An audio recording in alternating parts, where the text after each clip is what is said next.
Hello ನಮಸ್ತೆ, ನಾನು ಅಪರ್ಣಾ ಭಟ್. ನನ್ನ ಯೂಟ್ಯೂಬ್ ಚಾನಲ್ ಅಭಿಜ್ಞಾ ಲಾ ಸೀರೀಸ್ಗೆ ನಿಮಗೆಲ್ಲರಿಗೂ ಸ್ವಾಗತ. ಸೊ ಇವತ್ತು ನಾವು ಆಲ್ ಇಂಡಿಯಾ ಬಾರ್ ಎಕ್ಸಾಮ್ಗೆ ರಿವಿಷನ್ಗೆ ಸಂಬಂಧಪಟ್ಟ ಹಾಗೆ ಒಂದು ಬಹಳ ಮುಖ್ಯವಾದಂಥ ಟಾಪಿಕನ್ನು ಡಿಸ್ಕಷನ್ ಮಾಡ್ತಾ ಇದ್ದೇವೆ. ಅದೇನಂತಂದರೆ ಹಿಂದೂ ಕಾನೂನು ಅಂದರೆ ಫ್ಯಾಮಿಲಿ ಲಾದಲ್ಲಿ ಬರುವಂಥದ್ದು. ಆಯಿತಾ, ಈಗ ನಾವು ಇಲ್ಲಿ ನೋಡ್ಲಿಕ್ಕೆ ಹೋದರೆ ಈ ಫ್ಯಾಮಿಲಿ ಲಾದಲ್ಲಿ ಈಗ ಫ್ಯಾಮಿಲಿ ಲಾ ಹೇಳುವಂಥದ್ದು ಸ್ವಲ್ಪ ಜಾಸ್ತಿ ಕ್ವಶನ್ಸ್ಗಳು ಕೇಳುವಂಥದ್ದು, ಪರ್ಸ್ನಲ್ ಲಾಸ್ಗಳು ಬೇಸಿಕಲಿ ಬರುವಂಥದ್ದು. ಇದರಲ್ಲಿ ಹಿಂದೂ ಲಾ ಬರುತ್ತೆ, ಹಾಗೆ ಮುಸ್ಲಿಂ ಲಾ ಬರುತ್ತೆ, ಕ್ರಿಶ್ಚಿಯನ್ ಲಾ ಬರುತ್ತೆ, ಪಾರ್ಸಿ ಲಾ ಬರುತ್ತೆ, ಹಲವಾರು ರೀತಿಯ ಕಾನೂನುಗಳು ಬರ್ತವೆ. ಅದರಲ್ಲಿ ಮುಖ್ಯವಾಗಿ ಈಗ ನಾವು ಹಿಂದೂ ಲಾನ ಡಿಸ್ಕಷನ್ ಮಾಡೋದಾದರೆ ಈ ಹಿಂದೂ ಲಾ ಅಲ್ಲಿ ಯಾವ್ಯಾವ ಕಾನೂನು ಬರುತ್ತೆ ಮತ್ತು ಯಾವ ವಿಷಯಕ್ಕೆ ಸಂಬಂಧಪಟ್ಟ ಹಾಗೆ. ಈಗ ನೋಡಿ, ಪ್ರಾಪರ್ಟಿ ಟ್ರಾನ್ಸ್ಫರ್ ಮಾಡ್ತಾರೆ. ಪ್ರಾಪರ್ಟಿ ಟ್ರಾನ್ಸ್ಫರ್ ಮಾಡುವಂಥದ್ದು ಅದಕ್ಕೆ ಹಿಂದೂಗಳು, ಮುಸ್ಲಿಮ್ಗಳು, ಕ್ರಿಶ್ಚಿಯನ್ಸ್ ಅಂತ ಇಲ್ಲ. ಅದು ಸಾರ್ವತ್ರಿಕವಾಗಿ transfer of property act apply ಆಗುತ್ತೆ. ಅಥವಾ ಇಬ್ಬರು ವ್ಯಕ್ತಿಗಳ ಮಧ್ಯೆ ಕಾಂಟ್ರಾಕ್ಟ್ ಆದರೆ ಕಾಂಟ್ರಾಕ್ಟ್ ಆ್ಯಕ್ಟ್ ಅಪ್ಲೈ ಆಗುತ್ತೆ. ಆದರೆ ಕೆಲವೊಂದು ಪರ್ಸ್ನಲ್ ಮ್ಯಾಟರ್ಸ್ ಇದೆ, ಉದಾಹರಣೆಗೆ ಮ್ಯಾರೇಜ್. ಆಯಿತಾ, ಮ್ಯಾರೇಜ್ಗೆ ಮದುವೆ ವಿವಾಹಕ್ಕೆ ಸಂಬಂಧಪಟ್ಟ ಹಾಗೆ, ಅಥವಾ ಸಕ್ಸೆಷನ್ ಯಾವ ರೀತಿಯಲ್ಲಿ ಉತ್ತರಾಧಿಕಾರ ನಿಗದಿ ಆಗಬೇಕು ಹೇಳುವಂಥದ್ದು, ಈ ವಿಚಾರ ಇರ್ಬೋದು. ಅಥವಾ ಗಾರ್ಡಿಯನ್ ಅಪಾಯಿಂಟ್ ಮಾಡುವಂಥದ್ದು, ಪೋಷಕರನ್ನು ಅಪಾಯಿಂಟ್ ಮಾಡುವಂಥದ್ದು. ಅಥವಾ ಮೇಂಟೆನೆನ್ಸ್ಗೆ ಸಂಬಂಧಪಟ್ಟದ್ದು, ಮೇಂಟೆನೆನ್ಸ್ ಇರ್ಬೋದು. ಅಥವಾ ಅಡಾಪ್ಷನ್, ದತ್ತು ತಗೊಳ್ಳುವಂಥದ್ದು, ಈ ವಿಚಾರ ಇರ್ಬೋದು. ಈ ಎಲ್ಲ ವಿಚಾರಗಳಿಗೆ ಆಯಾ ಧರ್ಮದ ಪ್ರಕಾರ ಅವರದೇ ಆದಂಥ ಕಾನೂನಿದೆ. ಸೊ ಈ ನಿಟ್ಟಿನಲ್ಲಿ ಈಗ ಕ್ರಿಶ್ಚಿಯನ್ಸು, ಮುಸ್ಲಿಮ್ಗಾದರೆ ಅವ್ರದ್ದೇ ಶರಿಯಾ ಲಾ ಇದೆ, ಕ್ರಿಶ್ಚಿಯನ್ಸ್ಗಾದರೆ ಇಂಡಿಯನ್ ಸಕ್ಸೆಷನ್ ಆ್ಯಕ್ಟ್, ಬೇರೆ ಬೇರೆ ಆ್ಯಕ್ಟ್ ಇದೆ. ಹಿಂದೂ ಲಾದಲ್ಲಿ ಎಷ್ಟು ಆ್ಯಕ್ಟ್ ಇದೆ ಅಂತಂದರೆ ಸುಮಾರು ಆ್ಯಕ್ಟ್ ಇದೆ. ಮುಖ್ಯವಾಗಿ ನಾವು 4 ಆ್ಯಕ್ಟ್ಗಳನ್ನು ಡಿಸ್ಕಷನ್ ಮಾಡ್ತೇವೆ. ಆಯಿತಾ, ಒಂದು ಹಿಂದೂ ಮ್ಯಾರೇಜ್ ಆ್ಯಕ್ಟ್ ಅಂತ ಹೇಳುವಂಥದ್ದು. ಓಕೆ, ಇದರಲ್ಲಿ ನಾವು ಯಾವ್ಯಾವ ಮದುವೆಗೆ ಸಂಬಂಧಪಟ್ಟ ಹಾಗೆ ವ್ಯಾಲಿಡ್ ಮ್ಯಾರೇಜ್ ಯಾವುದು, ವಾಯ್ಡ್ ಮ್ಯಾರೇಜ್ ಯಾವುದು, ಡಿವೋರ್ಸ್ ಆಗಲಿಕ್ಕೆ ಏನೇನು ಗ್ರೌಂಡ್ಸು, ಹೆಂಗಸರಿಗೆ ಡಿವೋರ್ಸ್ ಆಗಲಿಕ್ಕೆ ಏನೇನು ಗ್ರೌಂಡ್ಸು, ಅಥವಾ ಇದು judicial separation, restitution of conjugal rights, ಈ ವಿಚಾರಗಳನ್ನೆಲ್ಲ ತಿಳ್ಕೊಳ್ತೇವೆ. ಹಾಗೆ ಹಿಂದೂ ಸಕ್ಸೆಷನ್ ಆ್ಯಕ್ಟಲ್ಲಿ ಯಾವ ರೀತಿಯಲ್ಲಿ ಸಕ್ಸೆಷನ್ ವಿಲ್ ಅಲ್ಲದೆ, ವಿಲ್ಲನ್ನು ಹೊರತುಪಡಿಸಿ ಹಾಗೆ ಸಹಜವಾಗಿ ಸಕ್ಸೆಷನ್ ಆಗೋದಾದರೆ ಒಬ್ಬರು ಮೃತರಾದರ ನಂತರ ಹೇಗೆ ಸಕ್ಸೆಷನ್ ಬರುತ್ತೆ ಅಂತ ಹೇಳುವಂಥದ್ದು ಹಿಂದೂ ಸಕ್ಸೆಷನ್ ಆ್ಯಕ್ಟ್ ಅಪ್ಲೈ ಆಗುತ್ತೆ. ಅದರಲ್ಲಿ ಕ್ಲಾಸ್ 1 ಏರ್ಸ್, ಕ್ಲಾಸ್ 2 ಏರ್ಸ್ ಅಂತೆಲ್ಲ ನಾವು ಕಾಣ್ಬೋದು. ಹಾಗೆ Hindu adoption and maintenance act ಅಂತ ಹೇಳಿ ಇದೆ. ಸೊ ಯಾವ ರೀತಿಯಲ್ಲಿ ದತ್ತು ತಗೊಳ್ಳುವಂಥದ್ದು, ಯಾರು ದತ್ತು ತಗೊಳ್ಳಿಕ್ಕೆ ಅರ್ಹರು, ಯಾರನ್ನ ದತ್ತು ತಗೊಳ್ಳಿಕ್ಕೆ ಅರ್ಹರು, ಯಾರಿಂದ ದತ್ತು ತಗೊಳ್ಳಿಕ್ಕೆ ಅರ್ಹರು, ಹಾಗೆ ಎಷ್ಟು ಏಜ್ ಡಿಫ್ರೆನ್ಸ್ ಇರಬೇಕು ದತ್ತು ತಗೊಳ್ಳುವಂಥ ಮಗುಗೆ ಮತ್ತು ಆ ತಂದೆ ತಾಯಿಗೆ. ಸೊ ಈ ರೀತಿ ಹಲವಾರು ವಿಚಾರಗಳನ್ನು ನಾವು ಇದರಲ್ಲಿ ಕಾಣ್ತೇವೆ. ಹಾಗೆ ಇನ್ನೊಂದಾಯಿತು ಅಡಾಪ್ಷನ್ ಆಯಿತು. ಇನ್ನೊಂದು guardian, Hindu guardianship and maintenance act ಅಂತ ಹೇಳುವಂಥದ್ದು. ಅದು ಕೂಡ ನಾವಿಲ್ಲಿ ನ್ಯಾಚುರಲ್ ಗಾರ್ಡಿಯನ್, ಯಾರು ಗಾರ್ಡಿಯನ್ನು, ಮಕ್ಕಳದ್ದು ಗಾರ್ಡಿಯನ್ ಯಾರು, ಯಾವುದಕ್ಕೆ ಗಾರ್ಡಿಯನ್, ಪ್ರಾಪರ್ಟಿಗೆ ಮತ್ತು ಮಗುಗೆ ಗಾರ್ಡಿಯನ್ ಆಗಿರ್ತಾರೆ. ನ್ಯಾಚುರಲ್ ಗಾರ್ಡಿಯನ್ಸ್ ತಂದೆನ, ತಾಯಿನ, ಎಷ್ಟು ವರ್ಷ ತನಕ ತಾಯಿ ನೋಡ್ಕೊಳ್ಳಿಕ್ಕೆ ಅರ್ಹರು. ಆಮೇಲೆ ಮುಖ್ಯವಾಗಿ ಸಹಜವಾದ ಗಾರ್ಡಿಯನ್ ಯಾರು, ನ್ಯಾಚುರಲ್ ಗಾರ್ಡಿಯನ್ ಯಾರು, ಇದೆಲ್ಲವೂ ಕೂಡ ನಾವು ಕಾಣ್ತೇವೆ. ಅಥವಾ ವಿಲ್ ಮುಖಾಂತರ ಗಾರ್ಡಿಯನ್ ಅಪಾಯಿಂಟ್ ಮಾಡ್ಬೋದು, ಅಥವಾ ಕೋರ್ಟ್ ಮುಖಾಂತರ ಗಾರ್ಡಿಯನ್ ಅಪಾಯಿಂಟ್ ಮಾಡ್ಬೋದು. ಹೀಗೆ ಸುಮಾರು ಆ್ಯಕ್ಟ್ಗಳು ನಾವು ಕಾಣ್ತೇವೆ. ಇದೆಲ್ಲವೂ ಕೂಡ 1956-55 ಈ ಒಂದು ರೇಂಜಲ್ಲಿ ಎನಾಕ್ಟ್ ಮಾಡಿರುವಂಥ ಕಾನೂನುಗಳು. ಆಯಿತಾ, ಮುಂಚೆ ಈಗ ಡಿವೋರ್ಸ್ ಹೇಳುವಂಥ ಕಾನ್ಸೆಪ್ಟ್ ಇರಲಿಲ್ಲ. ಬಟ್ ಹಿಂದೂ ಮ್ಯಾರೇಜ್ ಆ್ಯಕ್ಟ್ ಯಾವಾಗ ಎನಾಕ್ಟ್ ಆಯಿತು ಅದರ ನಂತರ ಡಿವೋರ್ಸ್ ಹೇಳೋ ಕಾನ್ಸೆಪ್ಟ್ ಬಂತು. ಹಾಗೆ ಬೇರೆ ಬೇರೆ ನಮ್ಮ ಕಸ್ಟಮ್ ಪ್ರಕಾರ ನಾವು ಕಾನೂನೇನು ಫಾಲೋ ಮಾಡ್ತಿದ್ವಿ ಅದನ್ನು ಒಂದು ಈ ಆ್ಯಕ್ಟ್ ಮುಖಾಂತರ ತಂದರು. ಹೀಗಿರುವಾಗ ಈ ಆ್ಯಕ್ಟ್ ಯಾರಿಗೆ ಅಪ್ಲೈ ಆಗುತ್ತೆ? ಸಹಜವಾಗಿ ಹಿಂದೂಗಳಿಗೆ ಅಪ್ಲೈ ಆಗುತ್ತೆ. ಬಟ್ ಆ ಹಿಂದೂ ಹೇಳುವಂಥ ಕ್ಯಾಟಗರಿಯಲ್ಲಿ ಯಾರ್ಯಾರು ಬರ್ತಾರೆ ಹೇಳುವಂಥದ್ದು ಬಹಳ ಮುಖ್ಯ. ಎಕ್ಸಾಮಿಗೆ ತುಂಬ ಕ್ವಶನ್ಗಳನ್ನು ಕೇಳ್ತಾರೆ ಇದರಲ್ಲಿ. ಓಕೆ, ಸೊ ಈ ಎಲ್ಲ ಆ್ಯಕ್ಟ್ಗಳಲ್ಲೂ ಕಾಮನ್ ಆಗಿ ಅಪ್ಲಿಕೇಬಿಲಿಟಿ ಆಫ್ ದಿ ಆ್ಯಕ್ಟ್ ಅಂತ ಹೇಳಿ ನಾವು ಸೆಕ್ಷನ್ 2 ಅಲ್ಲ, ಸೆಕ್ಷನ್ 3 ಅಲ್ಲ ಸಹಜವಾಗಿ ಕಾಣ್ತೇವೆ. ಸೊ ಅದನ್ನು ನಾವು ನೋಡೋದಾದರೆ ನೋಡಿ, ವೆರಿ ಡೀಟೇಲ್ಡ್ ಡೆಫಿನಿಷನ್ ಅಂತ ಹೇಳ್ಬೋದು. ಸರಿ ಅರ್ಥ ಮಾಡ್ಕೊಳ್ಳಿ. MCQದಲ್ಲಿ ಕ್ವಶನ್ಗಳನ್ನು ಕೇಳ್ತಿರ್ತಾರೆ. ಇದು ಕೇವಲ ಆಲ್ ಇಂಡಿಯಾ ಬಾರ್ ಎಕ್ಸಾಮ್ ಅಷ್ಟೇ ಅಲ್ಲ. ಉದಾಹರಣೆಗೆ ಈಗ ಡಿಸ್ಟ್ರಿಕ್ಟ್ ಜಡ್ಜ್ ಎಕ್ಸಾಮ್ ಅಂತ ಇದ್ದರೆ ಆವಾಗಲೂ ಕೂಡ ಎಕ್ಸಾಮಲ್ಲಿ ಕೇಳುವಂಥ ಸಾಧ್ಯತೆ ಇರುತ್ತೆ MCQ ಅಲ್ಲಿ. So Hindu, who is a Hindu, ಅಥವಾ ಅಪ್ಲಿಕೇಬಿಲಿಟಿ ಆಫ್ ದ ಆ್ಯಕ್ಟ್ ಅಂತ ಹೇಳಿ ನಾವು ನೋಡ್ಲಿಕ್ಕೆ ಹೋದರೆ ಅಪ್ಲಿಕೇಬಿಲಿಟಿ ಆಫ್ ದ ಆ್ಯಕ್ಟ್, ಯಾವ ಆ್ಯಕ್ಟ್? ಹಿಂದೂ ಲಾಸ್. ಈ 4 ಆ್ಯಕ್ಟ್ಗಳ ಬಗ್ಗೆನೂ ನಾನು ಹೇಳ್ತಾ ಇದ್ದೇನೆ, ಒಂದಂತಲ್ಲ, ಈ 4 ಕಾನೂನುಗಳ ಬಗ್ಗೆನೂ ಹೇಳ್ತಾ ಇದ್ದೇನೆ. ಸೊ ಈ ನೋಡಿ, ಫಸ್ಟ್ ಆಫ್ ಆಲ್ ಯಾರು ಹಿಂದೂ ಅಲ್ಲ ಅಂತ ಅದನ್ನು ಕೂಡ ನಾವು ಸರಿಯಾಗಿ ತಿಳ್ಕೊಳ್ಬೇಕು. Who is considered to be a Hindu under this act. ಈಗ ಹಿಂದೂ ಹೇಳುವಂಥದ್ದು ಧರ್ಮದಲ್ಲಿ ಹಿಂದೂ ಹೌದು, ಅದೆಲ್ಲ ಬೇರೆ. ಆದರೆ ಕಾನೂನು, ಈಗ ಈ 4 ಆ್ಯಕ್ಟ್ಗಳು, ಹಿಂದೂ ಮ್ಯಾರೇಜ್ ಆ್ಯಕ್ಟ್ ಅಂತೆಲ್ಲ ಇದೆಲ್ಲ, ಹಿಂದೂ ಸಕ್ಸೆಷನ್ ಆ್ಯಕ್ಟ್, ಆ ಕಾನೂನು ಯಾರ್ಯಾರನ್ನು ಗವರ್ನ್ ಮಾಡುತ್ತೆ ಅಂತ ಹೇಳುವಂಥದ್ದು ಆ ಕ್ಯಾಟಗರಿಯ ವ್ಯಕ್ತಿಗಳನ್ನು ನಾವು ನೋಡ್ಬೋದು. ಓಕೆ, ಫಸ್ಟ್ ಆಫ್ ಆಲ್ ಇಲ್ಲಿ ನಾವು ಕಾಣುವಂಥದ್ದು ಹಿಂದೂ ಯಾರು ಬೈ ರಿಲಿಜನ್ ಅಲ್ವಾ, ಧರ್ಮದಲ್ಲಿ ಯಾರಿರ್ತಾರೆ, ಬೈ ಬರ್ತ್ ಇರ್ಬೋದು, ಬೈ ರಿಲಿಜನ್ ಇರ್ಬೋದು, ಹಿಂದೂ ಅಂತ ಕರೆಸ್ಕೊಳ್ಳೋರು. ಸೊ ಆ ಹಿಂದೂ ಧರ್ಮದಲ್ಲಿ ಬೇರೆ ಬೇರೆ ಬೇರೆ ಸಬ್ ಇದಿದೆ ಅಲ್ವಾ, ಬೇರೆ ಬೇರೆ ಫಾರ್ಮ್ ಇದೆ. ಸೊ ಅದೆಲ್ಲ ರೀತಿಯ ಫಾರ್ಮನ್ನು ಇನ್ಕ್ಲೂಡ್ ಮಾಡುತ್ತೆ ಅಂತ ಹೇಳ್ತಾರೆ. ಉದಾಹರಣೆಗೆ ಒಂದು ವೀರಶೈವ ಇರ್ಬೋದು, ಅಥವಾ ಲಿಂಗಾಯತ್ ಕಮ್ಯುನಿಟಿ ಇರ್ಬೋದು, ವೀರಶೈವ, ಹಾಗೆ ಫಾಲೋವರ್ಸ್ ಆಫ್ ಬ್ರಹ್ಮ ಸಮಾಜ್, ಪ್ರಾರ್ಥನಾ ಸಮಾಜ್ ಹಾಗೂ Arya Samaj.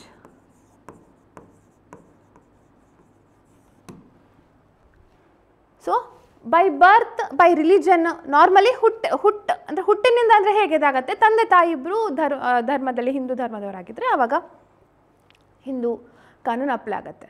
So what ever it is, ಯಾವುದೇ ಧರ್ಮದವರು ಹಿಂದೂಸ್ ಅಂತ ಕರೆಸ್ಕೊಳ್ಳೋರು ಬರೀ ಹಿಂದೂ, ಪ್ಯೂರ್ ಹಿಂದೂ ಅಂತ ಅಲ್ಲ, ಅದರ ಬೇರೆ ಬೇರೆ ಫಾರ್ಮ್ಸ್ ಯಾವುದಿದೆ, ವೀರಶೈವ, ಲಿಂಗಾಯತ್, ಬ್ರಹ್ಮ ಸಮಾಜ್, ಪ್ರಾರ್ಥನಾ ಸಮಾಜ್, ಆರ್ಯ ಸಮಾಜ್, ಇಷ್ಟಕ್ಕೆ ಸೀಮಿತ ಆಗಿಲ್ಲ.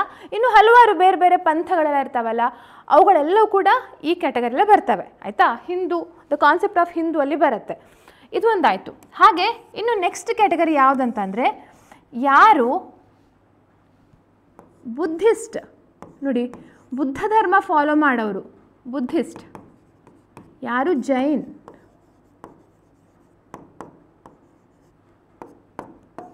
ಸಿಖ್, ಈ ಕ್ಯಾಟಗರಿಯವರು ಸಹ, ಈ ಧರ್ಮದವರು ಸಹ ದೇ ಆರ್ ಫಾಲೋವಿಂಗ್ ಹಿಂದೂ ಲಾ. ಅದಕ್ಕೆ ಈ ಧರ್ಮದವ್ರನ್ನು ಸಹ ಹಿಂದೂ ಧರ್ಮದವರು ಅಂತ ಹೇಳಿ ಕರೀತಾರೆ. ಆಯಿತಾ, ಇನ್ನೊಂದು ಕ್ಯಾಟಗರಿ ಏನಂತಂದರೆ ಯಾರು ಹೂ ಇಸ್ ನಾಟ್, ನೆಗೆಟಿವ್ ಟರ್ಮಲ್ಲಿ ಹೇಳಿದ್ದಾರೆ, ಹೂ ಇಸ್ ನಾಟ್ ಮುಸ್ಲಿಂ, ಯಾರು ಮುಸ್ಲಿಂ ಅಲ್ವೋ, ಹಾಗೆ ಯಾರು ಪಾರ್ಸಿ ಅಲ್ವೋ, ಯಾರು ಕ್ರಿಶ್ಚಿಯನ್ ಅಲ್ವೋ, ಯಾರು ಜೂ ಯಹೂದಯರು, ಯಾರು ಜ್ಯೂಸ್ ಅಲ್ವೋ, ಅವರು ಸಹ ಹಿಂದೂ ಕಾನೂನಿಗೆ ಒಳಪಡ್ತಾರೆ. ಯಾರು ಈ 4 ಧರ್ಮದವರು ಅಲ್ವೋ, ಹಾಗೂ ಯಾರು ನಾವು ಹಿಂದೂ ಕಾನೂನನ್ನ ಫಾಲೋ ಮಾಡ್ತಾ ಇಲ್ಲ ಅಂತ ಹೇಳಿ ಏನು ಹೇಳಿಲ್ವೋ, ಬೈ ಡಿಫಾಲ್ಟ್ ಏನಾಗ್ತಾರೆ, ಅವರು ಹಿಂದೂ ಧರ್ಮವನ್ನು ಫಾಲೋ ಮಾಡ್ತಾರೆ, ಹಿಂದೂ ಕಾನೂನನ್ನು ಫಾಲೋ ಮಾಡ್ತಾರೆ ಹೇಳುವಂಥ ಒಂದು ಅಸಂಪ್ಷನ್ ಬರುತ್ತೆ. ಆಯಿತಾ, ಸೊ ಇದು ವ್ಯಕ್ತಿಗಳ ಬಗ್ಗೆ ನಾವು ಹೇಳಿದ್ವಿ. ಇನ್ನು ಮಕ್ಕಳಿಗೆ ಕೆಲವೊಂದ್ಸಲ ಒಬ್ಬರು ಬುದ್ಧಿಸ್ಟ್ ಇರ್ಬೋದು, ಒಬ್ಬರು ಹಿಂದೂ ಇರ್ಬೋದು, ಆವಾಗ ಏನಾಗ್ತಾರೆ ಅಂತ ಹೇಳಿ. ಸೊ ಚೈಲ್ಡ್, ಇಲ್ಲಿ ಚೈಲ್ಡ್ ಅಂದರೆ ಏನು ಹೇಳ್ತಾರೆ, ಲೆಜಿಟಿಮೇಟ್ ಚೈಲ್ಡ್ ಇರ್ಬೋದು, ಇಲ್ಲೆಜಿಟಿಮೇಟ್ ಚೈಲ್ಡ್ ಇರ್ಬೋದು. Okay, it could be legitimate or illegitimate child. ಮಕ್ಕಳು ಸಂಬಂಧಪಟ್ಟ ಹಾಗೆ ಯಾರ ತಂದೆ ತಾಯಿ ಇಬ್ಬರೂ ಹಿಂದೂಸ್ ಆಗಿರ್ತಾರೆ, ಬೋತ್ ಆರ್ ಹಿಂದೂಸ್. ಹಿಂದೂಸ್ ಅಂದರೆ ಯಾರಿಲ್ಲಿ ಅಗೇನ್, ಹಿಂದೂಸಲ್ಲಿ ಈ ಕ್ಯಾಟಗರಿ ಎಲ್ಲ ಬರ್ತಾರೆ. It could B Hindu, Buddhist, Sikh, Jain, ಇವರೆಲ್ಲರೂ ಕೂಡ ಬರ್ತಾರೆ. ಇಬ್ಬರು ತಂದೆ ತಾಯಿ ಇಬ್ಬರು ಯಾವುದಾದ್ರು ಒಂದು ಧರ್ಮಕ್ಕೆ ಸಂಬಂಧಪಟ್ಟಿದ್ದಾಗಿದ್ದರೆ ಅವರಿಗೆ ಹಿಂದೂ ಕಾನೂನೇ ಅಪ್ಲೈ ಆಗುತ್ತೆ. ಓಕೆ, ಇದು ಒಂದು. ಹಾಗೆ ಇನ್ನೊಂದು ಕ್ಯಾಟಗರಿ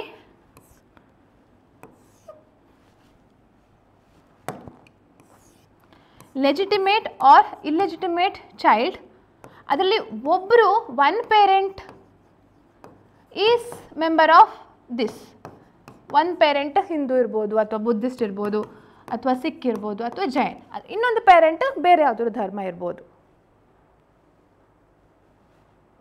ಇನ್ನೊಂದು ಏನಂತಂದರೆ they are brought up as Hindu.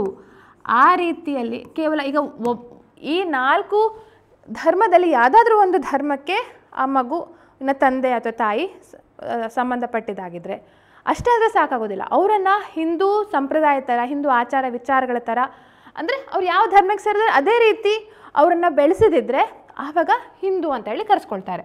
They are brought up as member of that family. Okay, ಇದು ಒಂದು. ಹಾಗೆ ಇನ್ನೊಂದು ಮಕ್ಕಳ ಕ್ಯಾಟಗರಿ ಎನಿ ಚೈಲ್ಡ್, ಆಯಿತಾ, ಲೆಜಿಟಿಮೇಟ್ ಅಥವಾ illegitimate child, whatever it is, whose parents have abandon, ಮಕ್ಕಳನ್ನು ಬಿಟ್ಟು ಹೋಗಿಬಿಟ್ಟಿದ್ದಾರೆ. ಇಬ್ಬರು ಪೇರೆಂಟ್ಸ್ ಹ್ಯಾವ್ ಅಬ್ಯಾಂಡನ್, ಬಿಟ್ಬಿಟ್ಟಿದ್ದಾರೆ. ಅಥವಾ ಆ ಮಗುನ ತಂದೆ ತಾಯಿ ಯಾರಂತಲೇ ಗೊತ್ತಿಲ್ಲ. Parentage is not known. Parentage is not known. ಆವಾಗ ಏನಾಯಿತು, ಇಂಥ ಯಾವ್ದಾದ್ರು ಮಗುವನ್ನು if they are brought up as any form of Hindu, Buddhist, Jain, Sikh ಈ ರೀತಿ ಇದರಲ್ಲಿ ಬೆಳೆಸಿದರೆ ಅವರನ್ನು ಸಹ ಹಿಂದೂ ಅಂತ ಕರಿಬೋದು. ಓಕೆ, ಇದೊಂದು ವೆರಿ ಇಂಪಾರ್ಟೆಂಟ್. ಇದು ಅಂದರೆ ಹಿಂದೂ ಅಂದರೆ ಕೇವಲ ಹಿಂದೂ ಧರ್ಮದವ್ರು ಮಾತ್ರ ಅಲ್ಲ, ಅದರಲ್ಲಿ ಬುದ್ಧಿಸಮ್, ಸಿಕ್ಕಿಸಮ್ ಹಾಗೂ ಜೈನ್ ಈ ಕ್ಯಾಟಗರಿಯವರು ಕೂಡ ನಮ್ಮ Hindu marriage act, Hindu succession act, Hindu adoption and maintenance act ಹಾಗೂ ಹಿಂದೂ ಗಾರ್ಡಿಯನ್ಶಿಪ್ ಆ್ಯಕ್ಟ್ ಅಪ್ಲೈ ಆಗುತ್ತೆ, guardianship and maintenance act apply ಆಗುತ್ತೆ. ಸೊ ಇಷ್ಟಾಗಿ ಇನ್ನೊಂದು ವೆರಿ ಫೇಮಸ್ ಕ್ವಶನ್ ಬರುತ್ತೆ, ಯಾರಿಗೆ ಹಿಂದೂ ಲಾ ಅಪ್ಲೈ ಆಗೋದಿಲ್ಲ ಅಂತ ವೆರಿ ಸ್ಪೆಸಿಫಿಕಲಿ ಕೊಟ್ಟಿದ್ದಾರೆ. ಹಾಗೆ ಯಾರಿಗೆ ಅಪ್ಲೈ ಆಗೋದಿಲ್ಲ? Members of scheduled tribe. ನೋಡಿ, ವೆರಿ ಸ್ಪೆಸಿಫಿಕಲಿ ಕೊಟ್ಟಿದ್ದಾರೆ, ಶೆಡ್ಯೂಲ್ಡ್ ಟ್ರೈಬ್ನ ಮೆಂಬರ್ಸಿಗೆ ಹಿಂದೂ ಕಾನೂನು ಅಪ್ಲೈ ಆಗೋದಿಲ್ಲ. ಯಾಕೆ ಅಂದರೆ ನೋಡಿ, ಶೆಡ್ಯೂಲ್ಡ್ ಟ್ರೈಬ್ಸ್ನವರು ಅವರು ಈ ಬುಡಕಟ್ಟು ಜನಾಂಗದವರು ಅಲ್ವಾ. ಸೊ ಬುಡಕಟ್ಟು ಅಥವಾ ಆದಿವಾಸಿ ಜನಾಂಗ ಅಂತ ಹೇಳ್ತಾರೆ. ಅವರ ಸಂಪ್ರದಾಯ, ಪರಂಪರೆ ನಮ್ಮೆಲ್ಲರ ಪರಂಪರೆಗಿಂತಲೂ ಪ್ರಾಚೀನವಾದದ್ದು. ಸೊ ಅದನ್ನು ಉಳಿಸ್ಕೊಂಡು ಬೆಳೆಸ್ಕೊಂಡು ಹೋಗಬೇಕು. ಸೊ ಅವರ ಮೇಲೆ ನಮ್ಮ ಆಧುನಿಕ ಕಾನೂನನ್ನು ಹೇರುವಂಥದ್ದು ಸರಿಯಲ್ಲ ಅಂತ ಹೇಳುವಂಥ ಕಾರಣಕ್ಕೆ ನಾರ್ಮಲಿ ಈ ಹಿಂದೂ ಲಾ ಯಾವುದೂ ಅಪ್ಲೈ ಆಗೋದಿಲ್ಲ ಅವ್ರ ಮೇಲೆ. ಸೊ ಅವರದೇ ಒಂದು ಕಸ್ಟಮ್ ಮತ್ತು ಯೂಸೇಜ್ ಏನಿದೆ, ಆಚಾರ ವಿಚಾರ ಪರಂಪರೆ, ಅವುಗಳನ್ನು ಅವರು ಸಂಪೂರ್ಣವಾಗಿ ಫಾಲೋ ಮಾಡುವಂಥ ಅಧಿಕಾರ ಅವರಿಗಿದೆ. ಎಕ್ಸೆಪ್ಟ್ ಸೆಂಟ್ರಲ್ ಗೌರ್ಮೆಂಟ್ ಈಗ ಆರ್ಟಿಕಲ್ 366 ಅಡಿಯಲ್ಲಿ ನೋಟಿಫಿಕೇಷನ್ ಹೊರಡಿಸಿ ಇಂತಿಂಥ ಕ್ಯಾಟಗರಿ ST ಶೆಡ್ಯೂಲ್ಡ್ ಟ್ರೈಬ್ಸ್ನವರಿಗೆ ಹಿಂದೂ ಕಾನೂನು ಅಪ್ಲೈ ಆಗತ್ತೆ ಅಂತ ಹೇಳುವ ತನಕ ಏನಾಗುತ್ತೆ, ಹಿಂದೂ ಕಾನೂನು ಇವರಿಗೆ ಅಪ್ಲೈ ಆಗೋದಿಲ್ಲ. ಓಕೆ, ವೆರಿ ಕ್ಲಿಯರಾಗಿ ಹೇಳಿದ್ದಾರೆ. ಸೊ ಇದೆಲ್ಲದಕ್ಕೂ ಇದೇನಿದೆ ಈ ಡೆಫಿನೇಷನ್ ಇದೆಲ್ಲ, this is common to all. ಒಂದು ಬೈ ಬರ್ತ್ ಇರ್ಬೋದು, ಬೈ ರಿಲಿಜನ್ ಇರ್ಬೋದು, ಪ್ಲಸ್ ಇನ್ನೊಂದು ಬಹಳ ಇಂಪಾರ್ಟೆಂಟು, ಯಾರು ಹಿಂದೂಯಿಸಮ್ಗೆ ಕನ್ವರ್ಟ್ ಆಗಿರ್ತಾರೆ ಅಥವಾ ಯಾರು ಹಿಂದೂಯಿಸಮ್ಗೆ ರೀಕನ್ವರ್ಟ್ ಆಗಿರ್ತಾರೆ ಅವರನ್ನು ಸಹ ಹಿಂದೂಯಿಸಮ್ ಅಂತೇಳಿ ಕರೀತಾರೆ. ಹಿಂದೂಯಿಸಮ್ ಅಂದರೆ ಬರೀ ಹಿಂದೂ ಅಲ್ಲ, ಬುದ್ಧಿಸ್ಟ್, ಸಿಖ್, ಜೈನ್ ಅದಕ್ಕೂ ಇಲ್ಲಿ ಬರ್ತಾರೆ. ಓಕೆ, ಬೇರೆ ಯಾವುದೋ ಧರ್ಮದಿಂದ ಹಿಂದೂ ಧರ್ಮಕ್ಕೆ ಕನ್ವರ್ಟ್ ಆದರು ಅಥವಾ ಹಿಂದೂ ಧರ್ಮದಲ್ಲಿ ಮೊದಲಿದ್ದರು, ಆಮೇಲೆ ಹೋದರು, ಆಮೇಲೆ ಮತ್ತೆ ರೀಕನ್ವರ್ಟ್ ಆದರು. ಇಂಥ ಎಲ್ಲ ಸಂದರ್ಭದಲ್ಲೂ ಸಹ ಹಿಂದೂಯಿಸಮ್ಗೆ ಏನು ಹೇಳ್ತಾರೆ, ರೀಕನ್ವರ್ಟ್ ಆಗಿದ್ದರೆ ಆವಾಗ ಈ ಹಿಂದೂ ಕಾನೂನು ಅವರಿಗೆ ಅಪ್ಲೈ ಆಗುತ್ತೆ ಅಂತ ಹೇಳ್ತಾರೆ. ಸೊ ಇದೊಂದು ಕಾನೂನು ಅಪ್ಲೈ ಆಗುತ್ತೆ. ಯಾರಿಗೆ ಅಪ್ಲೈ ಆಗೋದಿಲ್ಲ, ಶೆಡ್ಯೂಲ್ಡ್ ಟ್ರೈಬ್ಸ್ನವ್ರಿಗೆ ಅಪ್ಲೈ ಆಗೋದಿಲ್ಲ. So this is common to all. ಇನ್ನು ಒಂದು ಹಿಂದೂ ಮೇಂಟೆನೆನ್ಸ್ ಆ್ಯಂಡ್ ಗಾರ್ಡಿಯನ್ಶಿಪ್ ಆ್ಯಕ್ಟಲ್ಲಿ ಒಂದು ಎಕ್ಸ್ಟ್ರಾ ಒಂದು ಕ್ಯಾಟಗರಿ ಕೊಟ್ಟಿದ್ದಾರೆ, ರಿನನ್ಸೆಂಟ್ಸ್ ಆಫ್ ಪುದುಚೇರಿ ಅಂತ ಹೇಳಿ ಇರ್ತಾರೆ. Okay, renoncants of union territory of Puducherry ಅವ್ರಿಗೂ ಕೂಡ ಹಿಂದೂ ಕಾನೂನು ಅಪ್ಲೈ ಆಗೋದಿಲ್ಲ ಅಂತ. ಇವರು ಬೇಸಿಕಲಿ ಪುದುಚೇರಿ ಅಂತ ಹೇಳಿ ಏನು ಕರೀತಾರೆ, ಯೂನಿಯನ್ ಟೆರಿಟರಿ, ಅಲ್ಲಿ ಏನಾಗಿದೆ ಅಂತಂದರೆ ಅಲ್ಲಿ ಫ್ರೆಂಚರ ಆಡಳಿತ ಇತ್ತು. ಆ ಫ್ರೆಂಚರ ಆಡಳಿತ ಇದ್ದಾಗ ಏನಾಯ್ತಂತಂದರೆ ಕೆಲವು ಪಂಗಡದವ್ರು ಏನು ಮಾಡಿದ್ರು ಅಂತಂದರೆ ಅವರು ಆ ಫ್ರೆಂಚ್ ಸಿವಿಲ್ ಕೋಡನ್ನು ಅಪ್ಲೈ ಮಾಡ್ತಿದ್ರು. ಓಕೆ, ಫ್ರೆಂಚ್ ಸಿವಿಲ್ ಕೋಡನ್ನು ಅಪ್ಲೈ ಮಾಡ್ತಿದ್ರು, ಯಾವ ಕಾನೂನು ಅಪ್ಲೈ ಆಗ್ತಿರಲಿಲ್ಲ. ಸೊ ಅದಕ್ಕೋಸ್ಕರ ಅವರಿಗೆ ಅದೇ ಕಾನೂನು ಅಪ್ಲೈ ಆಗುತ್ತೆ, ಹಿಂದೂ ಕಾನೂನು ಅಪ್ಲೈ ಆಗೋದಿಲ್ಲ ಅಂತ ಹೇಳಿ ಸ್ಪೆಸಿಫಿಕ್ ಆಗಿ ಹಿಂದೂ ಮೈನಾರಿಟಿ ಆ್ಯಂಡ್ ಗಾರ್ಡಿಯನ್ಶಿಪ್ ಆ್ಯಕ್ಟಲ್ಲಿ ತಿಳಿಸ್ಕೊಟ್ಟಿದ್ದಾರೆ. ಓಕೆ,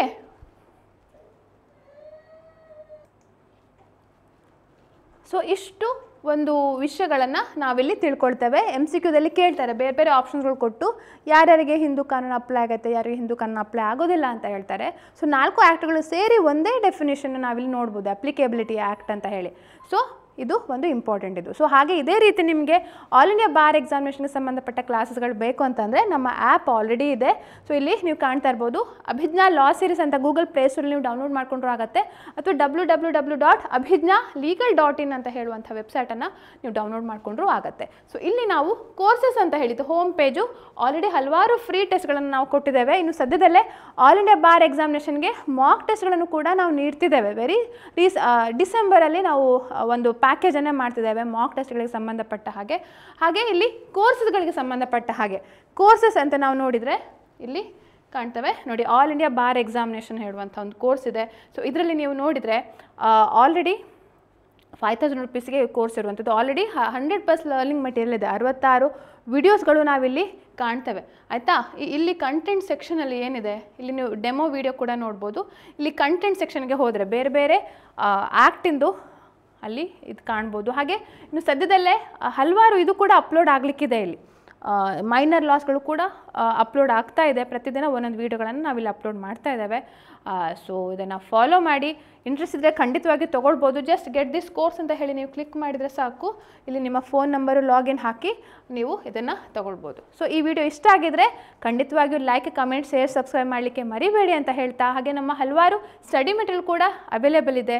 ಸೊ ಈ ವಿಡಿಯೋನ ಇಷ್ಟಪಟ್ಟು ಲೈಕ್ ಮಾಡಿ, ನಿಮ್ಮ ಫ್ಯಾಮಿಲಿ ಫ್ರೆಂಡ್ಸ್ಗೆ ಶೇರ್ ಮಾಡಿ ಅಂತ ಹೇಳ್ತಾ ಈ ವಿಡಿಯೋನ ಮುಗಿಸ್ತಾ ಇದ್ದೇನೆ. So thank you for watching. ನಮಸ್ತೆ, ಧನ್ಯವಾದಗಳು.